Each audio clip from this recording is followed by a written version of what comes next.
¡Feliz Navidad! Este video es un regalo para ustedes, con mucho cariño de parte de nosotros. Y en esta ocasión les vamos a dar una hermosa línea de tiempo de la evolución de la moda durante el siglo XIX para que no se vuelvan ustedes a confundir jamás. Así que quédense con nosotros porque esto está muy coqueto. El día de hoy vamos a ver la moda entre el siglo XIX y el siglo XX. Aquí tenemos varios ejemplos de parejas en diferentes décadas y vamos a analizar el atuendo de cada uno de ellos para que ustedes puedan ver las diferencias y que aprendan a distinguir una época de otra dentro de este mismo siglo. La moda en el siglo XIX tiene muchos cambios y muchas variantes y es importante distinguirlas para no confundirnos.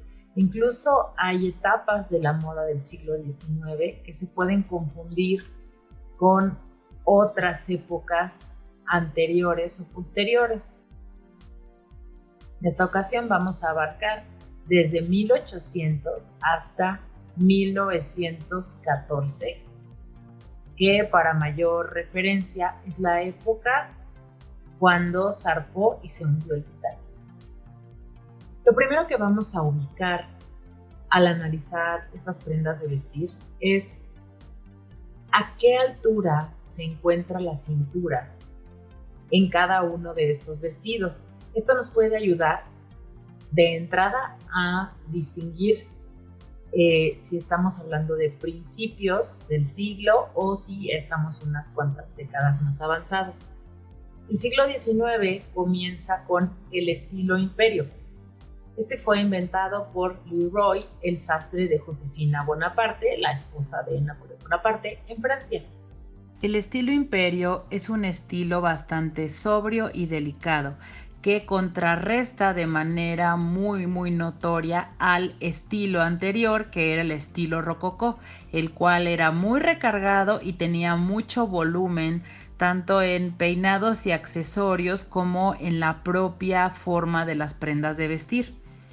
Con este cambio de siglo y de estilo, la manera de vestir se vuelve más sencilla y de algún modo retoma la forma de las túnicas de la antigüedad en Grecia y en Roma, perdiendo todo el volumen que tenía en la etapa anterior. De igual manera, este estilo va a ser mucho más delicado y natural en elementos como los peinados y el maquillaje de las mujeres.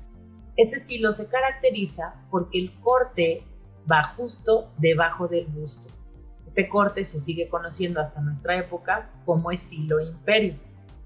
Un rasgo característico de este vestido es ese corte. El segundo es que son vestidos que no son muy largos ni tienen mucho vuelo de la tela. Uno de los colores más populares de esa época era el blanco, así que la mayoría de los vestidos que podemos ver nosotros en pinturas o en museos parecen camisones. Fue en el siglo XIX cuando, curiosamente, muchas de las novias se empiezan a casar de blanco, aunque a quien se le atribuye esta moda que persiste hasta nuestros días es a la reina Victoria de Inglaterra, unos cuantos años después. El estilo imperio siempre cuenta con mangas rectas o de globo. También hay una combinación muy curiosa de mangas que tienen globo en la parte superior y después son rectas muy pegadas al brazo. Para lograr este efecto de mangas muy pegadas al brazo, incluso de guantes pegados al brazo, tenemos muchos botones en el costado de estas mangas. Los escotes son generalmente cuadrados, aunque también tenemos prendas con cuellos altos o decoradas con algunos solanes.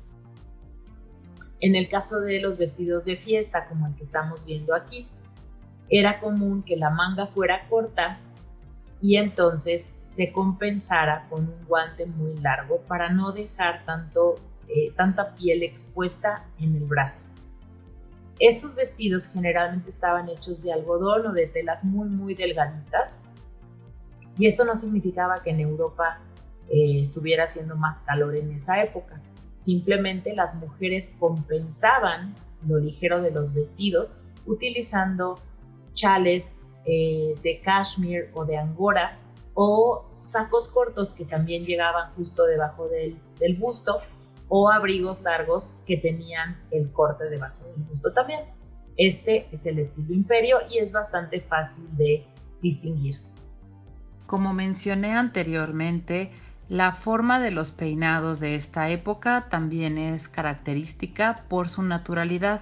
Las mujeres generalmente llevan el cabello recogido en un chongo en la parte posterior de la cabeza y al frente el cabello va separado por una raya en medio y con rizos muy discretos en la parte delantera del rostro. Los accesorios son pequeños y delicados. ¿Con qué época podríamos llegar a confundir los vestidos del estilo imperio? Con la moda entre 1913 y 1917 en Europa y Estados Unidos.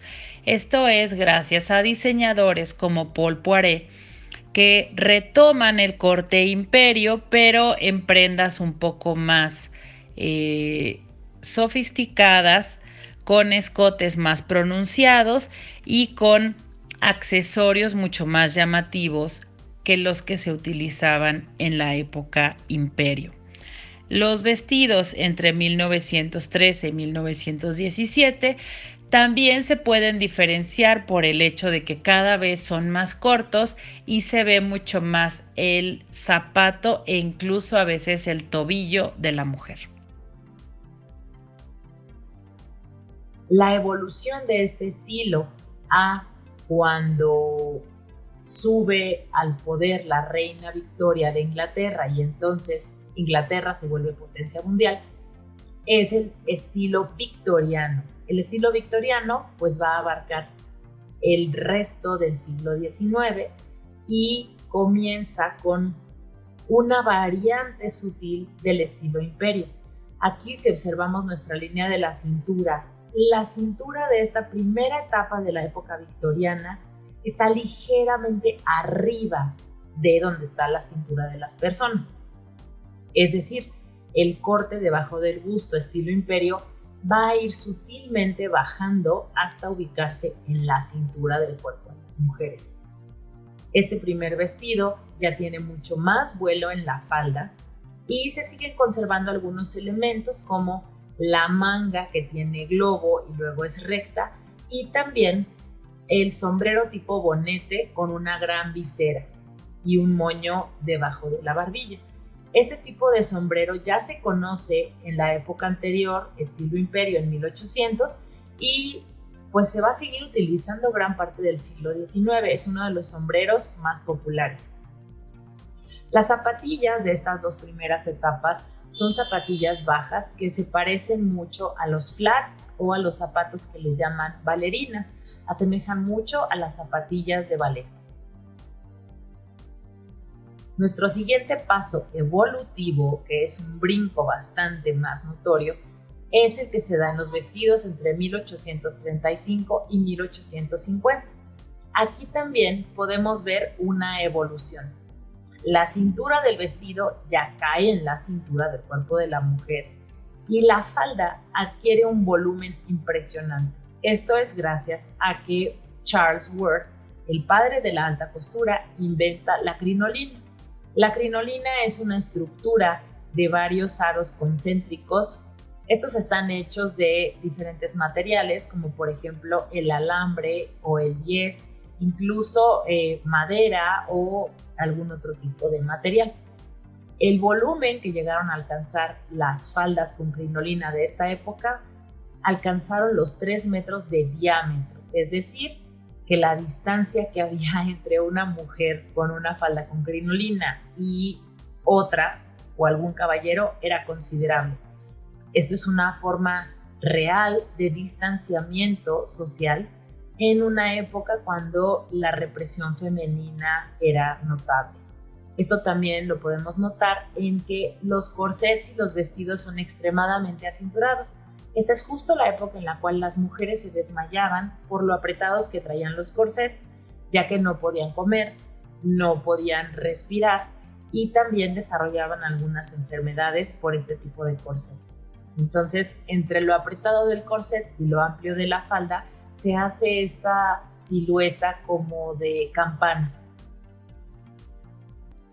Ahora bien, nosotros podemos encontrar entre 1835 y 1850 mujeres que traen sombrero tipo bonete con cofia, aunque la cofia se va a ir reduciendo conforme van pasando los años. Aquí también los patrones que se utilizan para los vestidos van creciendo sutilmente de tamaño. Se utilizan mucho cuadros, rombos, rayas, puntitos y flores. Algo característico de esta tercera etapa de 1850 es que la sisa baja y el hombro da un efecto como de hombro caído en los vestidos. La mayoría de estos vestidos tienen muy inclinada la sisa y vamos a ver la aparición del corte tipo princesa. El corte princesa va de la mitad de la sisa pasando por el punto alto del busto hacia la cintura. El efecto que provoca el corte princesa es que se pegue mucho la tela al talle y se marque mucho la forma del cuerpo de la mujer.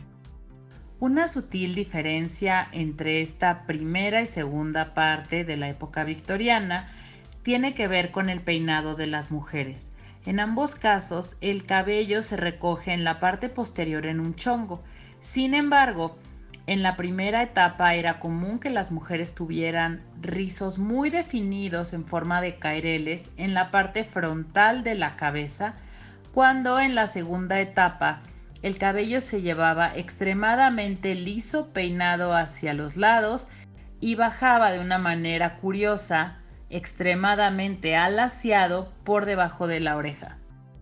¿Con qué estilo se puede llegar a confundir el de los vestidos de esta primera etapa de la época victoriana?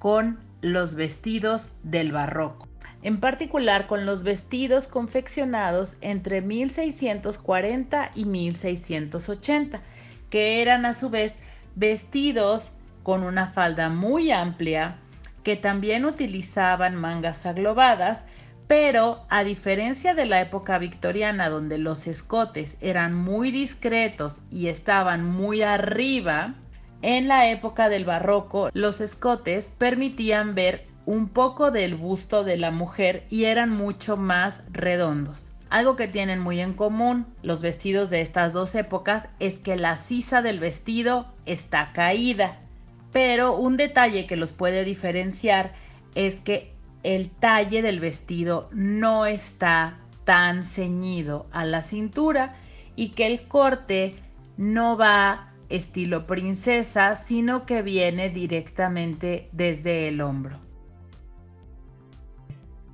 Entre 1850 y 1870, Charles Worth desarrolla otra innovación en el estilo de vestir de la mujer. Esto es el polizón. El polizón es otra estructura que se usa debajo del vestido, pero que en vez de provocar amplitud en todos lados como una especie de campana, lo hace solo en la parte posterior del vestido de la mujer, generando una especie como de cola de pato.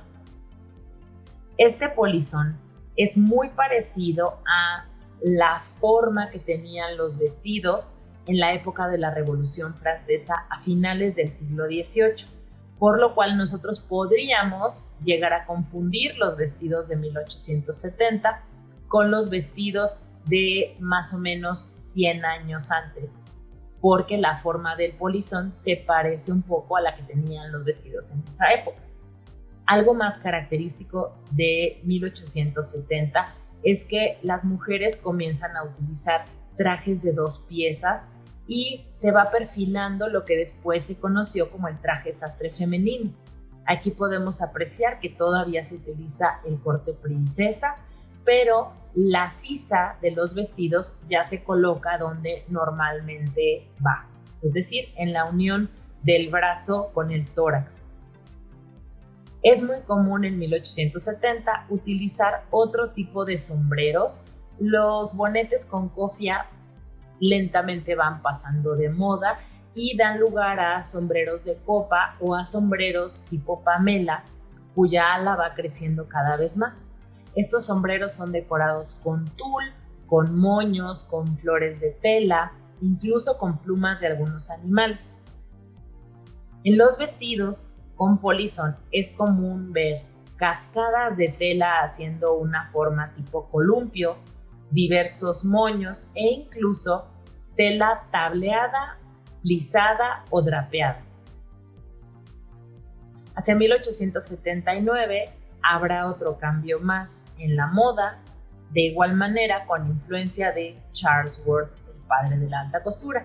En esta ocasión, el polizón va a dar lugar paulatinamente a lo largo de 9 años a que los vestidos tengan una especie de cauda o cola en una forma de cascada, con a veces elementos que se conocen como puffs. Los puffs son caídas de tela que luego se recogen, generando una especie como de amplitud. Estos vestidos son distintos a los que tienen polizón en el sentido que el vestido en sí no tiene tanto volumen, tiene una forma más bien vertical, pero tiene una cascada de tela o niveles, diferentes niveles de tela.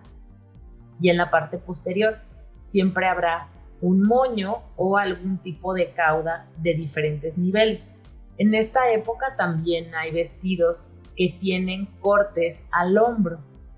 Esto hace que el talle siga siendo muy pegado al cuerpo y los escotes pueden ser en V o cuadrados. Que el cabello va a tener mucho volumen en la parte superior con rizos y en la parte posterior de la cabeza caen caireles. Hacia 1895 vuelve a cambiar la forma de los vestidos. En esta ocasión aparecen los trajes sastres para mujer e incluso diferentes accesorios para viajar, ya que con la proliferación de vías férreas era muy común que las personas viajaran en tren a diferentes partes del continente. Es en esta época cuando aparecen, por ejemplo, los maletines de viaje que después darán lugar a los bolsos de mujer. Algo muy popular de 1895 es la aparición de la manga jamón. Esta manga recibe este nombre porque asemeja al jamón serrano o a la pierna de un cerdo. Aunado a esto, nosotros vamos a tener cuellos altos, peinados donde en vez de tener una cascada de rizos, las mujeres tienen un chongo en la parte superior de la cabeza que asemeja a una cebolla.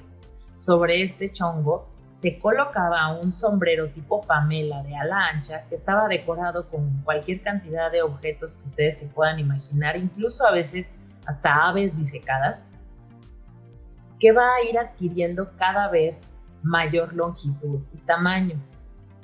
La forma de la falda de esta época es ceñida en la parte superior y con mayor amplitud en la parte inferior.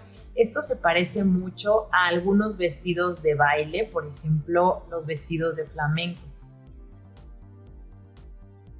Una evolución más sutil es la que hay entre 1895 y 1905. Aquí la manga jamón se va a ir haciendo cada vez más pequeña, pero se siguen conservando mangas bastante amplias y que tienen puños bastante ceñidos al brazo.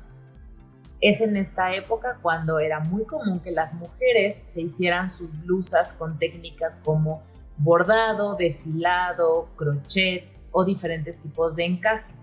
También se utilizan mucho las alforzas y los tableados, el uso de bies, encaje de bolillo y diferentes materiales para embellecer estas blusas. Alrededor de 1900 aparece lo que se conoce como la blusa con estilo pecho de paloma. Esta blusa, a diferencia del corte princesa de las épocas anteriores, va a generar un efecto justo como de pecho de ave, donde el busto no se va a definir, ya que del busto hacia la cintura va a caer mucha tela que se va a juntar en un pico justo al centro en la parte inferior, ligeramente debajo de la línea de la cintura. Esto genera un abultamiento de tela y de alguna manera oculta la forma del busto de la mujer. Estas blusas de pecho de paloma tenían varillas en su interior y en la parte de la espalda estaban ceñidas como un corset. La forma de la falda de esta época asemeja más a la campana de algunas flores, es decir, cada vez va a tener menos volumen la falda femenina. Esto no es por capricho o por casualidad, ya que las mujeres se incorporan a través de la revolución industrial al trabajo en fábricas y oficinas, y los vestidos con mucho vuelo y mucha tela de épocas anteriores les eran muy incómodos para trabajar. Es por eso que la moda cada vez se va a ajustar más al estilo de vida de las mujeres de cada época.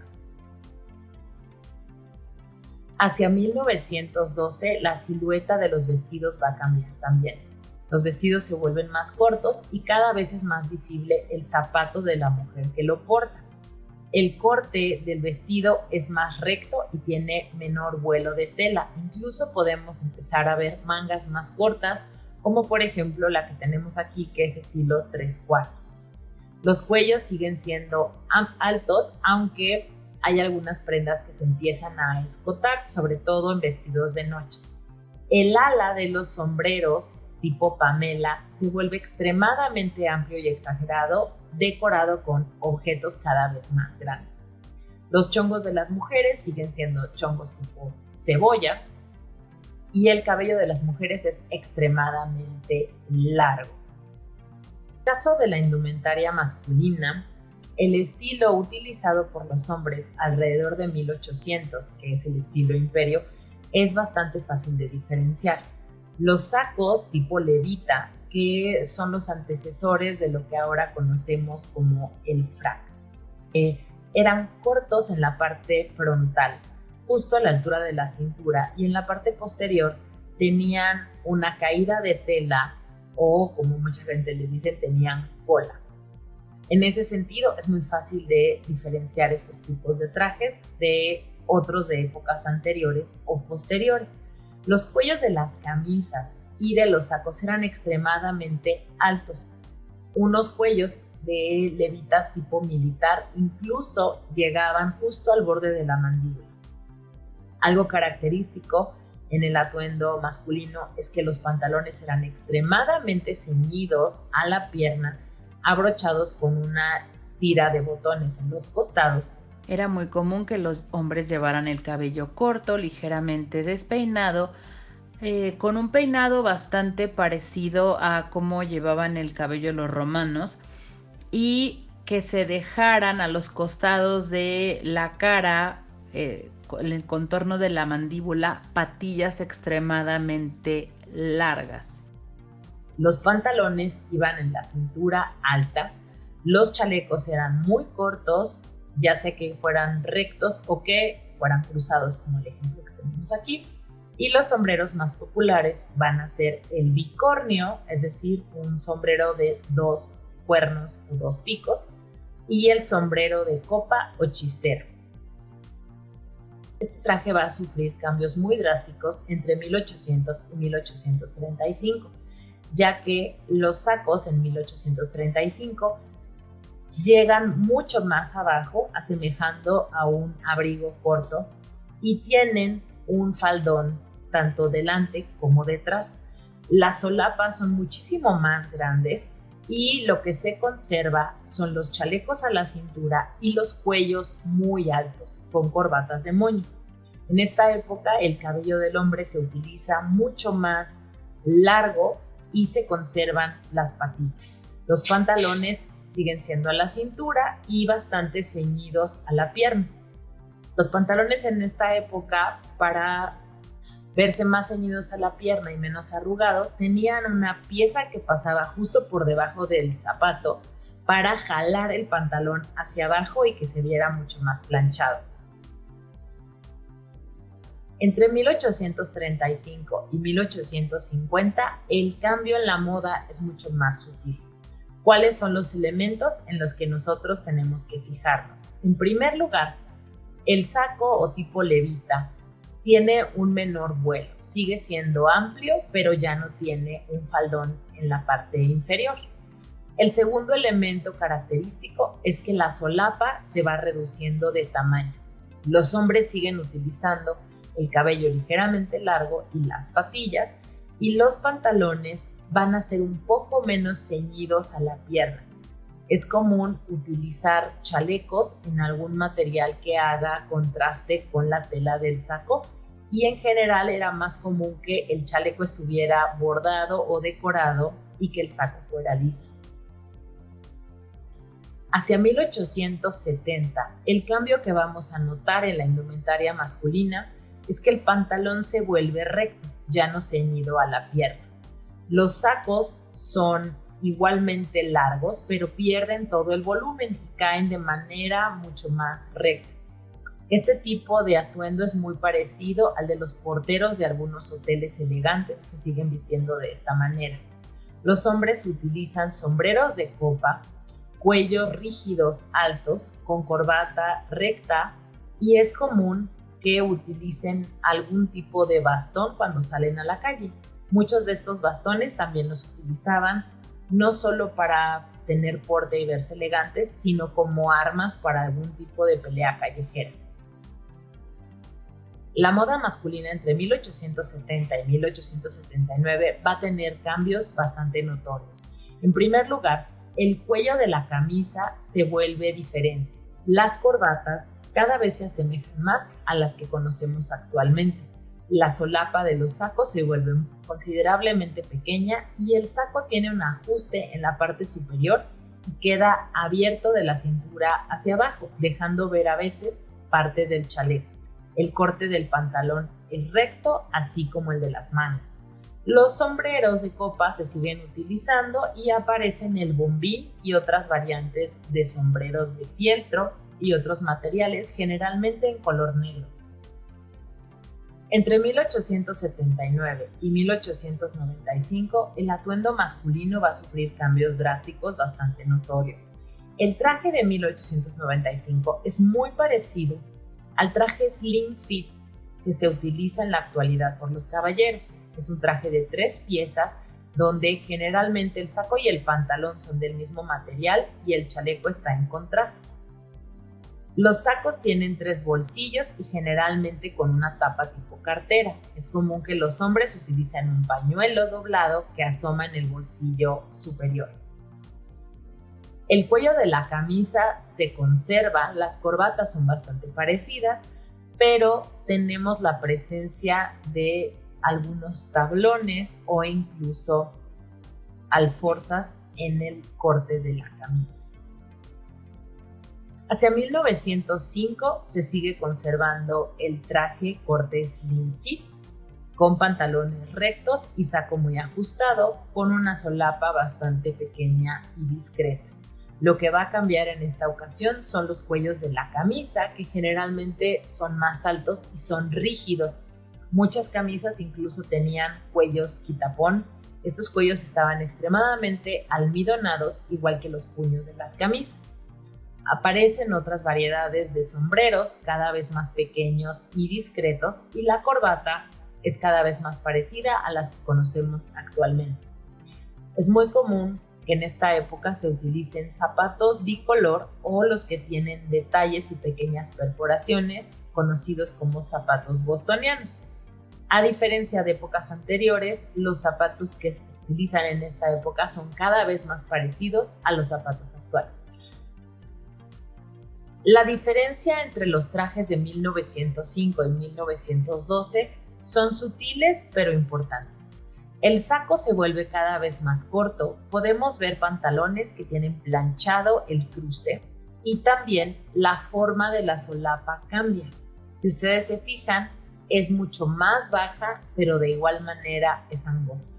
Los sacos siguen teniendo 3 bolsillos, las carteras son cada vez más grandes y el corte de los sacos es ajustado en ambos casos, muy parecido al estilo slim fit. Muchas gracias por ver este video, espero que les haya gustado. ¡Feliz Navidad! Si tienen alguna duda o comentario, escríbanos a este correo que está aquí, regálenos un like, suscríbanse a nuestro canal, píquenle a la campanita para notificaciones y nos vemos en el próximo tutorial. En nuestro siguiente tutorial aprenderemos a cargar una costura en una prenda de vestir.